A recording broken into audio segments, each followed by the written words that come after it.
Hi everyone, welcome back to my channel. So today I'm going to be talking about failure.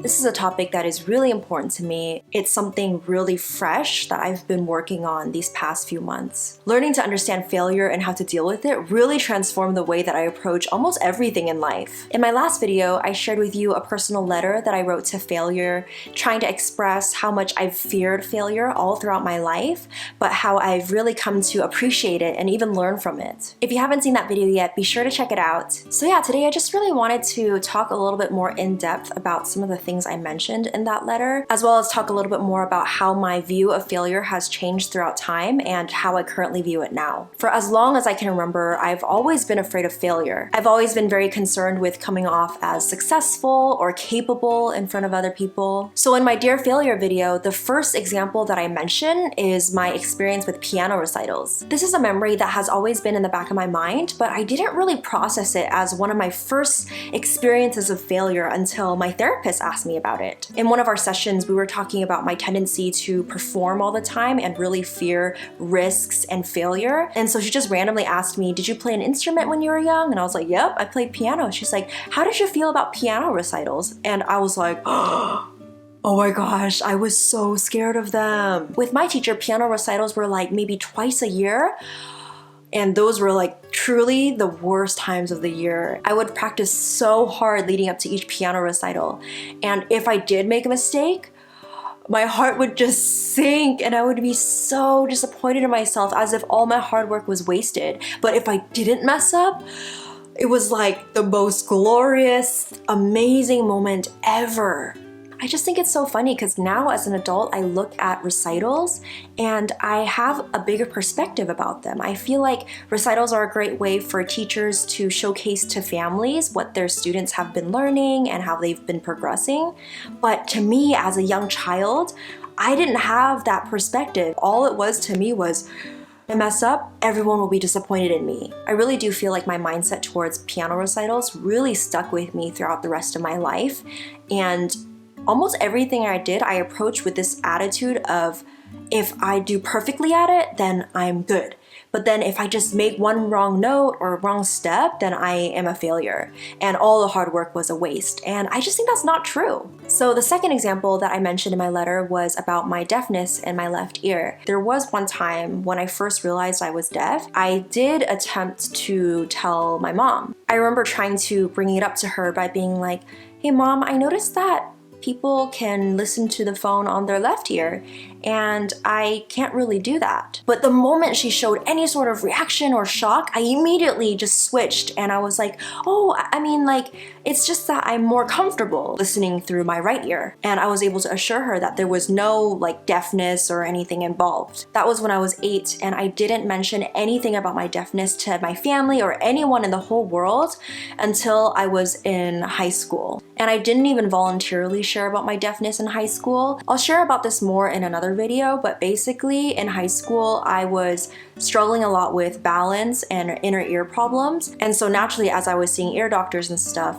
it was revealed that I actually have hearing loss. And at that time, when my parents found out, I kind of played it off as, "Oh yeah, like I think I recently got hearing loss." And it wasn't until like college that I then revealed to them, "Oh, actually, I was really afraid to tell you, but I had been deaf since like 8 years old." I'm still really shocked that at such a young age, my fear of failure and disappointing others was already so strong that I'd rather spend like 7 years lying about something that was such a big part of my life. Somehow at that age, I interpreted my deafness as a failure, as a disappointment to others, when really it's not that. It's something very unique about me and it adds to my story and my character. Okay, so then in the next part of my letter, I talk about high school, the time where I was really figuring out my identity and who I was going to become in the future. When we entered into high school, people would say, "Okay, this is when your grades actually matter." And it gave me this idea that my performance and my success in those 4 years was really going to determine whether or not I was going to be successful in the future. I think everyone handles stress and expectations differently, but for me, I definitely cracked under the pressure of needing to get good grades, have a good GPA, good SAT score, exceptional personal statement to get into college. I remember especially junior junior year, I would come home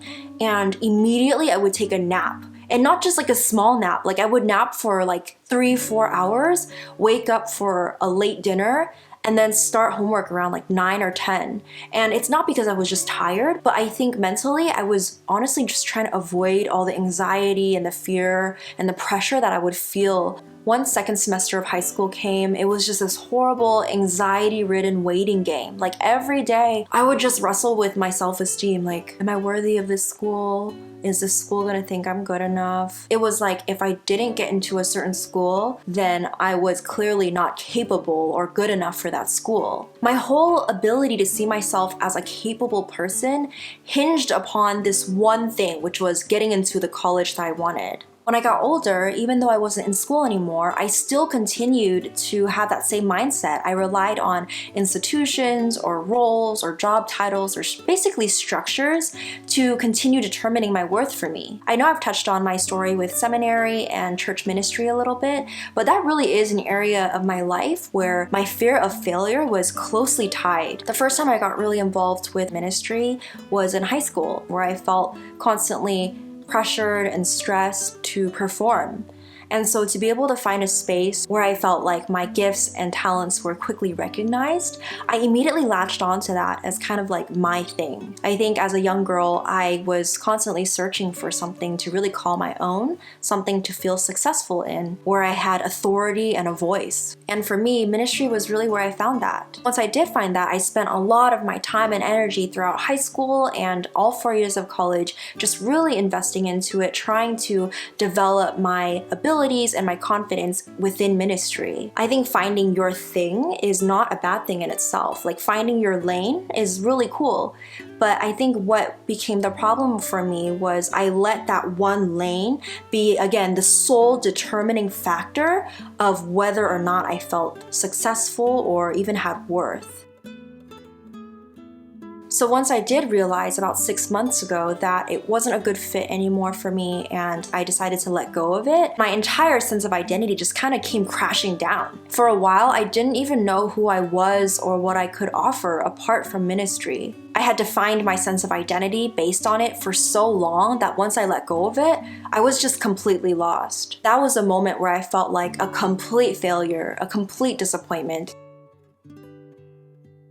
Once I saw how easily my sense of self-worth vanished when I let go of a certain career, it really forced me to consider, am I putting my worth in the wrong things?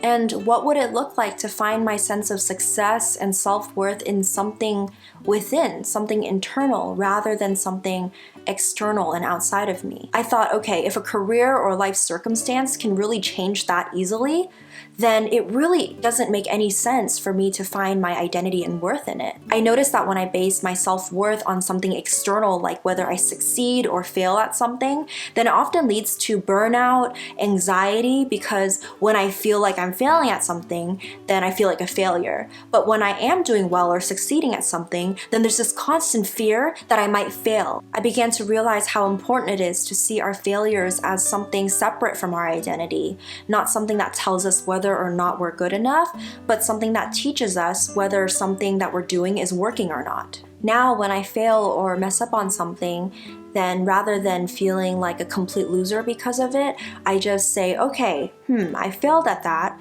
What can I learn from it? What needs to change in order for me to have a better result? Even with this YouTube journey, I definitely noticed myself going back to that default mindset of, oh no, what if I fail? In one of my therapy sessions, my therapist asked me what failing on YouTube would look like for me. And I remember describing it would look like nobody watching my videos, me putting a lot of work into it, but my channel not growing.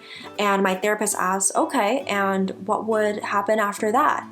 And I remember thinking, I don't know. That's it, I guess. Like I would just feel like a failure. And that was the problem. I let one experience of failure basically determine whether or not I was successful. My therapist really challenged me to consider what happens on the other side of failure.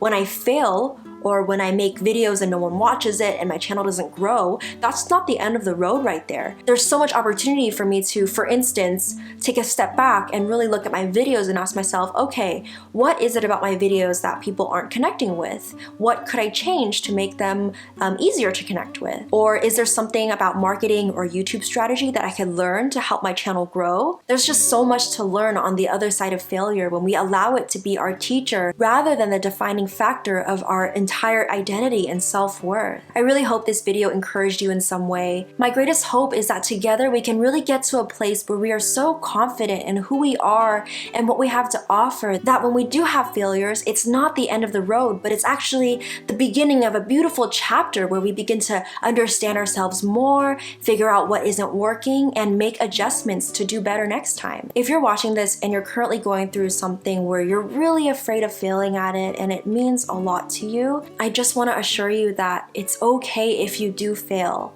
And of course, I wouldn't wish that upon you, but I really want you to believe that even if you don't get into that college or you don't get that job or that promotion or that relationship or whatever it is that you're putting your hope in, that it'll be okay. And it will actually teach you something, and you'll be a stronger, more resilient person because of it. In fact, I really feel like our failures and the things that don't work out for us really add depth to our story. They not only help clarify what's really important to us and what we're not willing to give up on, but our failures also really challenge us to realize that true confidence and success can only be found within. And what's crazy is when we have this inner confidence and sense of success, then what often results is external success because we're constant learners and we're not willing to give up when things are hard. Thank you so much for watching this video. I really hope you enjoyed it. If there's anything I touched on that you want me to share more in depth in future videos, I'd be happy to do so. Just let me know in the comments below. If you like this video, please don't forget to give it a thumbs up and subscribe to my channel, and I can't wait to see you next time.